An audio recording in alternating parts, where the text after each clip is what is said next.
Price the Lord. സംഗീത പ്രമാണിക്ക് ഒരു ഗീതം, ഒരു സങ്കീർത്തനം.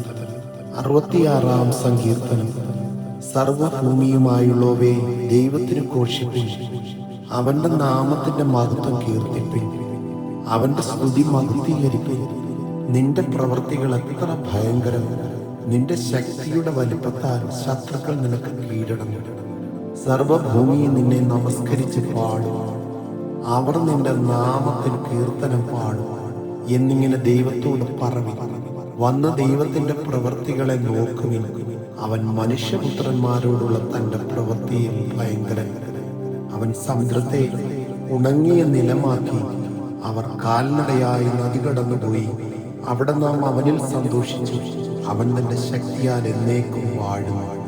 അവന്റെ കണ്ണ് ജാതികളെ നോക്കുന്നു. മത്സരക്കാർ തങ്ങളെ തന്നെ ഉയർത്തരുതേ.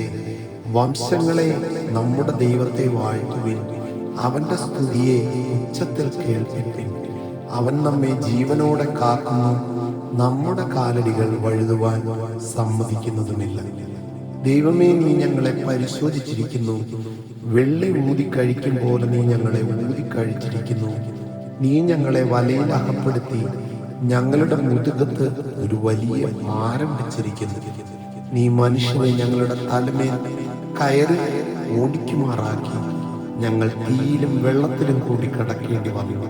എങ്കിലും നീ ഞങ്ങളെ സമൃദ്ധിയിലേക്ക് കൊണ്ടുവന്നിരിക്കുന്നു. ഞാൻ ഹോമയാഗങ്ങളും കൊണ്ട് നിന്റെ ആലയത്തിലേക്ക് വരും.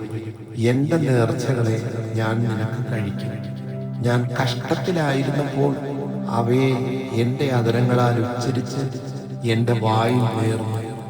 ഞാൻ ആട്ടുകൊറ്റന്മാരുടെ സൗരഭ്യവാസനയോടുകൂടെ തടിപ്പിച്ച മൃഗങ്ങളെ നിനക്ക് ഹോമയാഗം കഴിക്കും.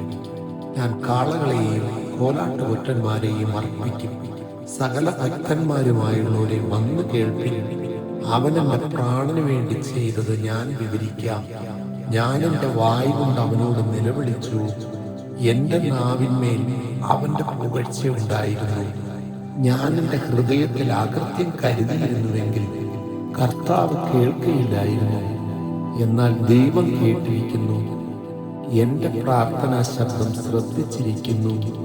എന്റെ പ്രാർത്ഥന തള്ളിക്കളയാതെയും തന്റെ ദയ എങ്കിൽ നിന്ന് എടുത്തു കളയാതെയും ഇരിക്കുന്ന ദൈവം വാഴ്ത്തപ്പെടുമാറാകട്ടെ. ആമേൻ.